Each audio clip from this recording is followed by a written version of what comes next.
लेकिन दोनों में फिर भी बहस हो गई, क्योंकि दोनों ने नए घर के लिए बैंक से लोन लिया। एक को मिला 9% पर और दूसरे को 9.5% पर, जिसकी वजह से इनमें से एक को करीब 10 लाख रुपए ज्यादा ब्याज यानी इंटरेस्ट भरना पड़ा। आप भी सोचेंगे कि ये भेदभाव क्यों? नहीं, किसी के पिताजी बैंक में काम नहीं करते हैं। ये फर्क आया है क्रेडिट स्कोर की वजह से। कई लोगों को लगता है कि क्रेडिट स्कोर सिर्फ क्रेडिट कार्ड यूज करने से इंप्रूव होता है, लेकिन ऐसा नहीं है। इस वीडियो में मैं आपको बताऊंगा वो तरीके जिनसे आप एक अच्छा क्रेडिट स्कोर बना सकते हैं, वो भी बिना क्रेडिट कार्ड यूज करें। तो सबसे पहला हमारा पॉइंट आता है, take out a small loan from a bank और एन एनबीएफसी। देखिए, आपका जो क्रेडिट स्कोर है वो आपकी क्रेडिट वर्थीनेस को रिप्रेजेंट करता है, यानी आपका क्रेडिट स्कोर आपकी लोन की रीपेमेंट हिस्ट्री पे डिपेंड करता है। इसीलिए अपने क्रेडिट स्कोर को इंप्रूव करने के लिए आप यहाँ पे स्मॉल लोन ले सकते हैं। अपनी रीपेमेंट कैपेसिटी के हिसाब से आप यहाँ पे लोन ले सकते हैं। इस स्मॉल लोन को जब आप टाइमली रीपेमेंट करेंगे तो इससे आपका क्रेडिट स्कोर इंप्रूव होगा।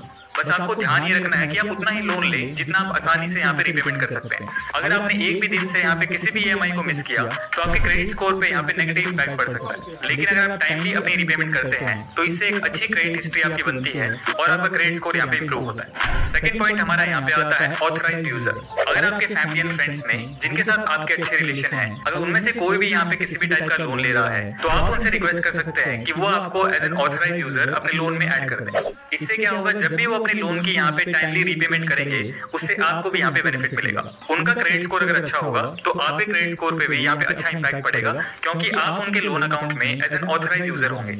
लेकिन आपको यहाँ पे ये भी ध्यान रखना पड़ेगा कि अगर वो अपनी पेमेंट में डिफॉल्ट करते हैं तो आपके क्रेडिट स्कोर पे यहाँ पे नेगेटिव इंपैक्ट भी पड़ सकता है। थर्ड पॉइंट हमारा यहाँ पे आता है रिपोर्टिंग रेंटल पेमेंट्स। सपोज अगर आप रेंट पे रहते हैं तो आपके रेंट का जो पेमेंट होता है उसका आपके क्रेडिट हिस्ट्री पे बहुत अच्छा इंपैक्ट पड़ता है। तो आप अगर अपना रेंट टाइम पे देंगे तो उससे भी आपके क्रेडिट स्कोर पे अच्छा इंपैक्ट पड़ेगा। हालांकि आपके क्रेडिट रिपोर्ट पे जो रेंटल पेमेंट का डेटा होता है वो ऑटोमेटिकली यहाँ पे नहीं आता है, उसको आपको यहाँ पे क्रेडिट ब्यूरो को सबमिट करना पड़ता है। यानी आपको खुद अपनी रेंटल पेमेंट्स को क्रेडिट ब्यूरोज को रिपोर्ट करना पड़ेगा और इसके लिए आपको लैंडलॉर्ड या प्रॉपर्टी मैनेजर को भी इसके बारे में इन्फॉर्म करना होता है। अपनी रेंटल पेमेंट्स को आप क्रेडिट एजेंसीज को किस तरीके से रिपोर्ट कर सकते हैं, इसका प्रोसेस आपको गूगल पे मिल जाएगा। फोर्थ हमारा यहाँ पे पॉइंट आता है apply for a secured credit card. देखिए, जो सिक्योर्ड क्रेडिट कार्ड होते हैं ये आपके नॉर्मल क्रेडिट कार्ड से अलग होते हैं।